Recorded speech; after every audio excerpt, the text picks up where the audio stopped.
এই তিনজন প্রতিনিধি আপনাদের রাজি, এরা যা বলবে এদের কথা বিশ্বাস করেন আপনারা? এদের কথা বিশ্বাস করেন তো আপনারা?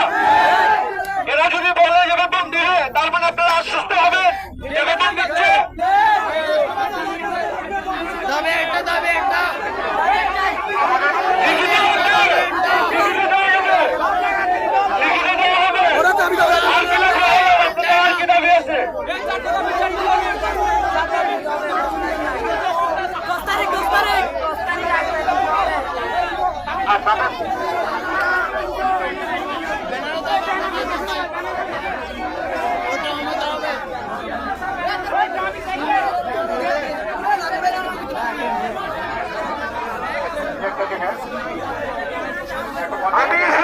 এখন আমি বলি কি হবে এখানে, আমি আপনাদের চারজন প্রতিনিধি সহ রোমান সাহেব সহ এখানে ভিতরে যে এমডি আছে সবার সাথে কথা বলে লিখিত নিয়ে তারপরে আমরা বেরোবো, ঠিক আছে?